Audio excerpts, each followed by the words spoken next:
Alright, what's up internet?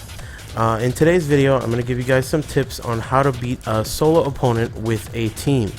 This is a pretty common request that a lot of people have asked for, so I thought I'd help you guys out. First of all, one important thing to remember is that even though it looks like the solo opponent is doing more damage, they are actually doing the same damage as you are. However, they do have more life than you do. So from what I've heard, and this is I'm also getting mixed numbers on this, but the solo opponent has approximately 220 health, and that the normal health is 180. However, when you are using a team against a solo, each individual character on the team has 160 health, which is 20 less than what normally you would have in a 2v2 situation. So that's one important thing to remember. Now, I think the first step to creating a good strategy against a solo opponent is team composition. I think team composition is extremely important against a solo opponent, and the reason for that is the way this game works. There is an allegiance chart. Now, unfortunately, there has not been one posted that ever since the console version came out. There is an allegiance chart for the arcade version, but obviously characters were added to this game, so there's more to it than that. But the reason I say the allegiance chart and team composition is important is because that allegiance chart dictates when you get rage. Now, because your opponent is a solo opponent, he's never going to do a tag assault combo on you.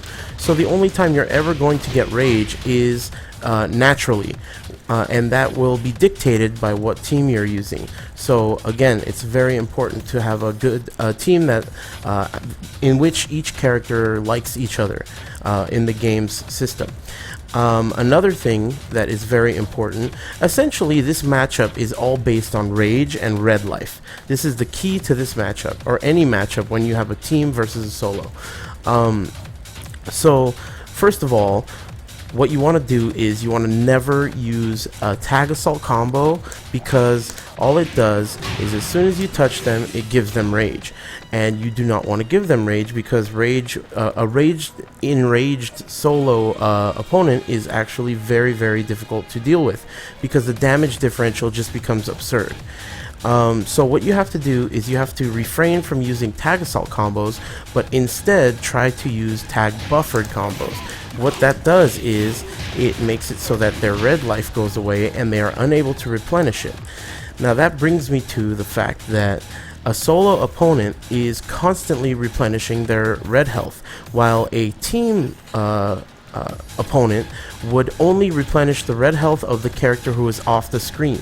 And that is really important to remember too, because if your solo opponent is constantly replenishing red health, that means turtling against them is kind of a bad thing, and that's not if you're forced to be aggressive against a solo opponent, you will end up making a risk that could cost you a lot of damage.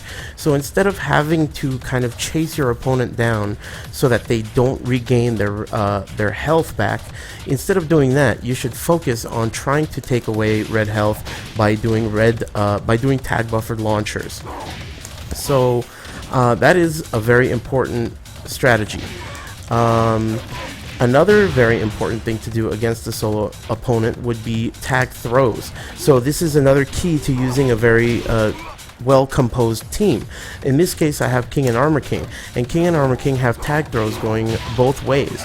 So this is very important because, again, tag throws take away red health. Other than that, I think the matchup in general should go towards the team side. I think the solo seems like it's very overpowered for the time being, but I think the only problem I really have with it is that the easiest and most obvious counter to solo is to pick solo yourself. And I think that is very unfortunate, because a team actually, in my opinion, has more of an advantage over a solo than a solo does, obviously. Because if you pick a solo to counter a solo opponent, all you're doing is evening the playing field, and you're making everyone watch Tekken 6.